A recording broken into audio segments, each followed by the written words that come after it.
বিন কাইয়ুমে আবার খাওয়ায়া তন্ত্রা কানা উমর ইবনুল খাত্তাব রাদিয়াল্লাহু তাআলা ইয়াকুলু আকসিরু খায়রা বুয়ুতিকুম ফি লাইলাতি আশুরা ইয়াউমি ওয়া ওয়াসসিউ লাহু আলা আহালিকুম ফিমা ইয়াহিল্লু ওয়া ইয়াজমাল।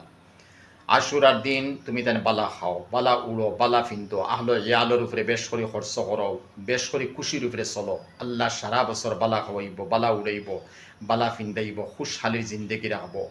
তোমার অন্তরটাকে হাস্যদের নিয়ম তো আমরা সবসময় হাস্যদ কমন কিবরিয়াইতা থেকে আমরা অন্তর দিয়ে পরিষ্কার করতাম। বিশেষ করে ও দিন আমরা আরও পরিষ্কার বানাইয়া চলতাম, সিলা রহমে করতাম, গরিবরে মায়া করতাম, মিসকিন ডে ফাল্লে খাওয়াইতাম। আল্লাহ পাকে সওয়াব বেশ করে দিব, আর সারা বৎসর আল্লাহ পাকে রাহতর জিন্দেগি, আরামর জিন্দেগি, আর দৌলতওয়ালা জিন্দেগি, বরকতওয়ালা জিন্দেগি, শান্তির জিন্দেগি আল্লাহ পাকে দিব। কিছু মানুষে আশুরার দিন সিন্নি ফুলাও বিরিয়ানি হরণ ইটা ঠিক নাই। আপনি আপনার আহলো ইয়ালোর তলে খরচ করুক, খাওয়াক, হ্যাঁ গরিব খাওয়াক, মিসকিন খাওয়াক, বলা কথা।